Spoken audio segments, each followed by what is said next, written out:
Rahotanni sun bayyana cewa ƙungiyar ƙwallon ƙafa ta Manchester United ta amince da yarjejeniyar sirri da ɗan wasan baya na Everton, Gerrard Brantwaite, amma wataƙila sai ta biya fam miliyan 70 domin siyan shi.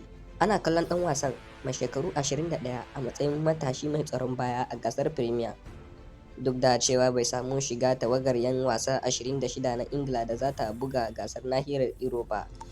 A nan kuma za ku ji cewa Chelsea ta amince ta biya fam miliyan 42 don siyan John Duran daga Aston Villa.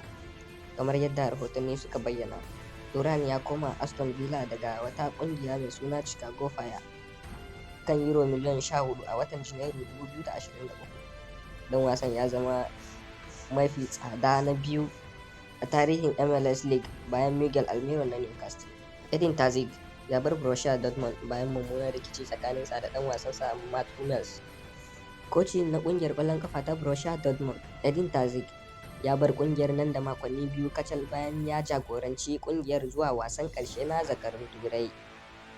Kocin mai shekaru 41 ya nemi Dortmund ta soke kwantiraginsa bayan ya yanke shawarar cewa yana buƙatar ci gaba da aikinsa a wani wuri. Yanzu ana sa ran Terzic zai ɗauki hutu mai tsawo daga ƙwallon ƙafa, amma a ƙarshe zai yi sha'awar yin aiki a gasar Premier idan dama ta samu. Ya riga ya iya cikakken Turanci kuma ya kasance mataimakin Slaven Bilic a West Ham United daga shekarar 2015 zuwa 2017, wanda a baya ya yi aiki tare da shi a ƙungiyar ƙwallon ƙafa ta Besiktas da ke ƙasar Turkiyya. A nan kuma za ku ji cewa ƙungiyar ƙwallon ƙafa ta Juventus ta cimma matsaya kan sharaɗi da ɗan wasa Mason Greenwood, saboda ɗan ƙasar Ingila yana da sha'awar komawa filin wasa na Allianz.